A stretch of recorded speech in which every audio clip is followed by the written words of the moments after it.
آقای میلاد درخشی.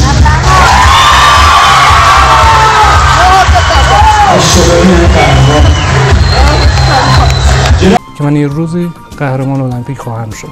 یه سوال دارم. پلنگ جویبار کیه؟ فلان رضا وزنی. پلنگ یاسویچ کیه؟ اگه مردم بپذیرن من بله دیگه 100%، چون که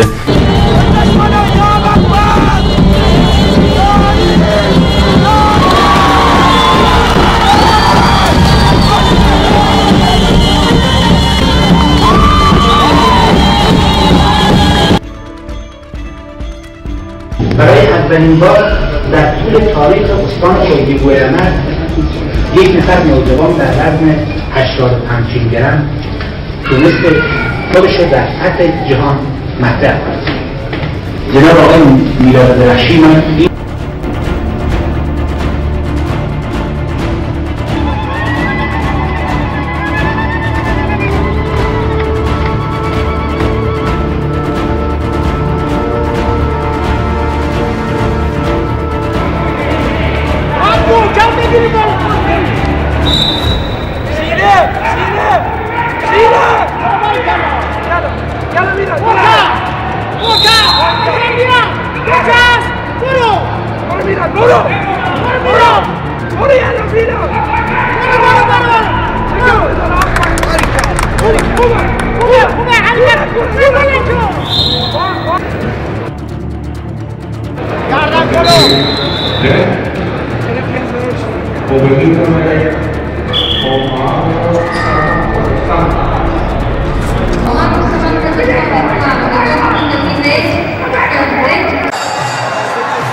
جناب آقای میلاد درخشی من این اطمینان خواهم داد که در میادین بزرگتر خودش رو مطرح کنه و برای خودش، خانواده‌اش، استانش، کشورش افتخار کنه.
قطعا همینطوره پذیران من بله 100%.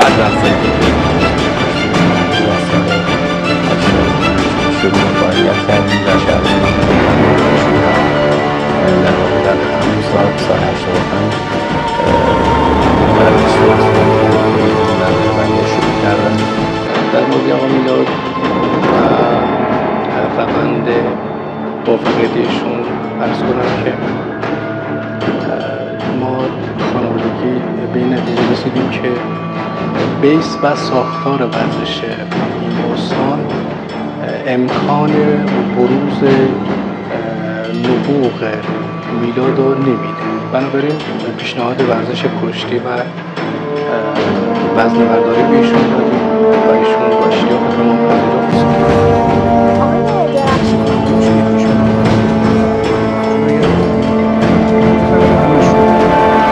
یکیش مهم‌تره؟ ببینید اینطور که اگه من اگه اصطلاح داشته باشم مشابه نداشته باشم خود کار سخت‌تر میشه. اصلا اینکه نشه چون خود من میمونم میتونم تنهایی رو خودم اما زیادتر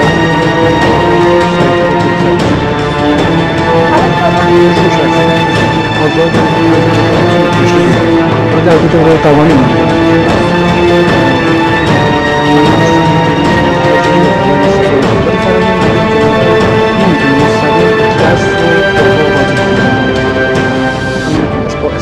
استفاده میشه. برای اینکه باید پای قوی داشته باشه. قانونای بیشتر تفاوت روشنی ندارن. ولی خب فقط تنها چیزی که خیلی تو دید میزنه اینه که نمیتونی با دست پای حرکت بزنی.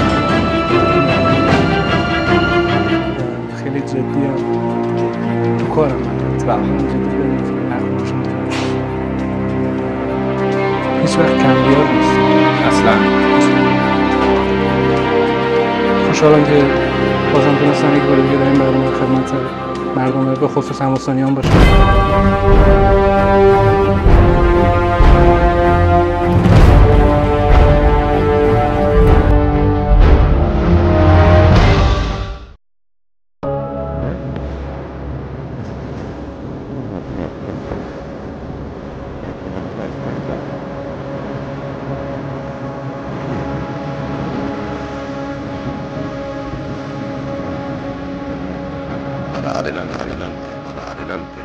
به نام خدا با سلام مجدد خدمت شنوندگان عزیز بینندگان گرامی و دوستان مراکز بار افتخار داشتی تایم اول غروب اتمام هست 5 ثانیه تابلو امتیازات را اگر ببینید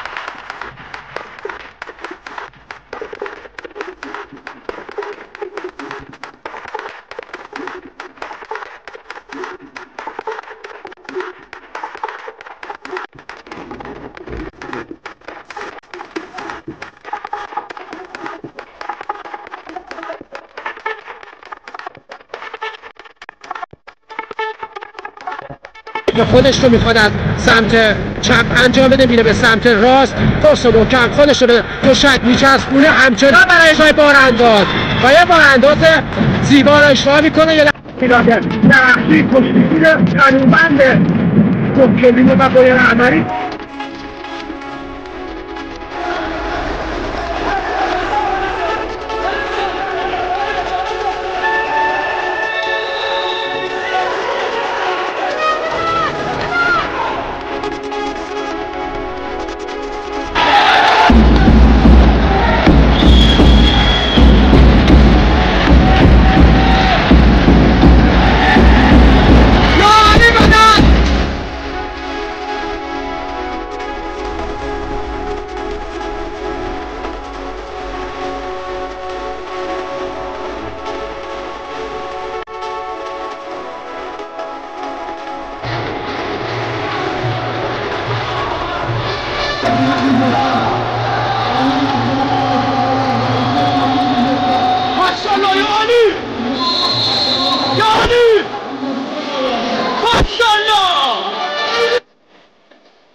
در تلاش همچنان بی‌وقت کار میکنه با تکنیک با قیدت کار میکنه و میرسه که با البته خارج کنه اینجا موفق میشه او رو به بیرون رد بکن پرتاب کنه و یک امتیازی شیرین و دلچسب بگیره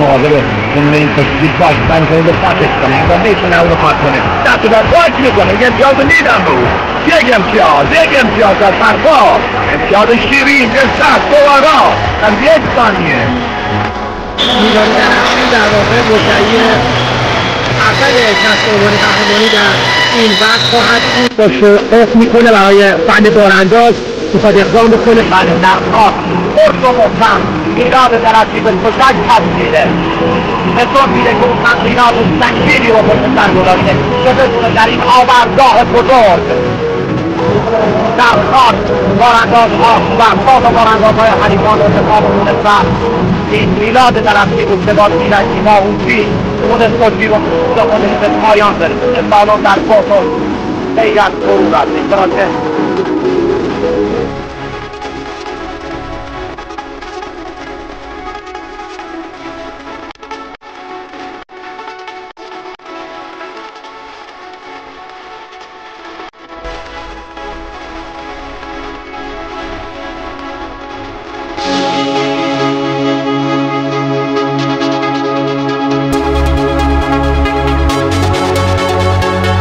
محکم به تشک چسبیده میلاد درخشی و اجازه کار رو نمیده. کشتی بلد هست و خوب میدونه که باید چی کار بکنه. این کشتیگیر تشویق میکنن علاقه‌مندان به میلاد درخشی این کشتیگیر رو که در سالن حضور دارن. میتونی فن بارانداز رو اجرا بزنه میره یه فن بارانداز از سمت چپ و راست پشت به تشک کف میده. این بار بارانداز بالاخره با جا میذاره و موفق میشه همین که خودش پیش بیفته. چه بارانداز کاریه همه بارانداز کرده و این نفسه هر کسی کشتی در خاطش میشسته موفق شده بارانداز رو بزنه.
به نام خدا با سلام مجدد خدمت شنوندگان عزیز بینندگان گرامی و دوستان ورزشکار افتخار کشتی نفس‌ها در سینه حبس شده بخصوص برای مربیان تیم ایلام غلام جان بخشی که من اینجا میبینم با چه استرسی کار کشتیگیرش رو دنبال میکنه. پای یک دست و دست رو در اختیار داشت یک لحظه عرفان آقایی. کلا عرض کنم خدمت شما بینندگان عزیزم سنگین وزن گرفتن امتیاز در سرپای مقدار مشکله و کشتیگیرها بیشتر دوست دارن در خاک کشتی ها رو دنبال بکنن. 1 دقیقه از تایم اول این مبارزه. اگر در این 1 دقیقه و 30 ثانیه آقایی نتونه امتیازی بگیره، اون وقت بایستی در خاک در اختیار میلاد درخشی قرار بگیره. به خاطر حساسیتی که کشتی آقایی داره، این کشتی رو تحت حضورتون خواهیم کرد و انشاءالله نتیجه اون کشتی رو هم به سمع و نظر شما بینندگان عزیز خواهیم رسوند. 1 دقیقه و 30 ثانیه تمام. آقایی بایستی در خاک کشتیگیر کهگیلویه‌ای قرار بگیره و ببینیم در خاک امتیاز میده یا نه بایستی به انتظار بنشینیم. مسابقاتی که در سالن ورزشی شهدای قلاویزان برگزار میشه، اینجا به زیبایی هرچه تمامتر موفق میشه که بارانداز کنه عرفان آقایی رو و 2 امتیاز رو کسب کنه. ولکن نیست میلاد درخشی و فشار زیادی رو وارد میکنه به عرفان آقایی. با این شرایط تایم اول رو به اتمام هست. 5 ثانیه تابلو امتیازات رو اگر ببینیم مشخصه که چقدر زمان این کشتی باقی مونده. کشتیگیر استان کهگیلو و رحمت میبره از عرفان آقایی، اما همه چیز تمام نشده بهش میگه تایم دوم آقای عرفان وحشی گزارش.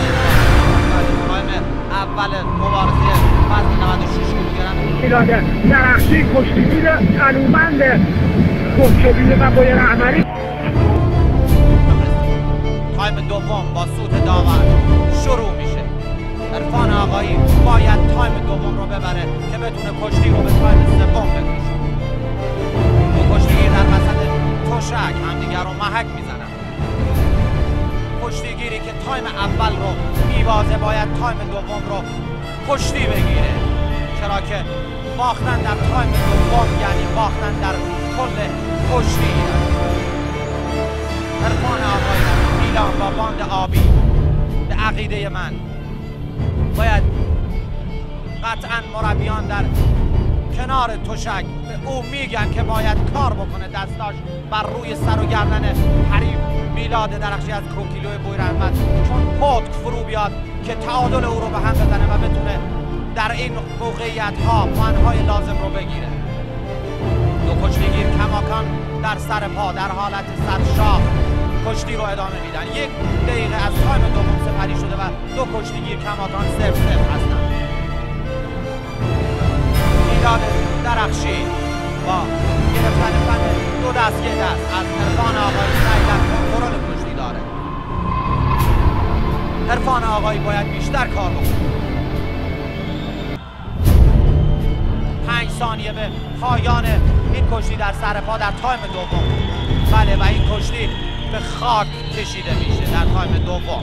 بله بازم عرض می‌کنم خدمت بینندگان عزیز کیلوگرم بهمن خسروی اگر کشتیش رو ببره به فینال میره. بهمن خسروی چون که کشتی اولش رو برده و اولین فینالیست ایلامی مشخص خواهد شد. خب در خاک عرفان آقایی کار میکنه. ادامه گزارش های بله در خاک قرص و محکم میلاد درخشی به تشک چسبیده، نشون میده که اون تمرینات سنگینی رو پشت سر گذاشته که بتونه در این آوردگاه بزرگ در خاک باراندازها و ساز باراندازهای حریفان رو دفاع بکنه. متاسفانه عرفان آقایی در خاک نتونست امتیازات لازم رو بگیره و این میلاد درخشی بود که با زیرکی باهوشی تونست کشتی رو به سود خودش به پایان برسونه. سالن در بهت و حیرت فرو رفته، چرا که عرفان آقایی انتظار میرفت که به مراحل پایانی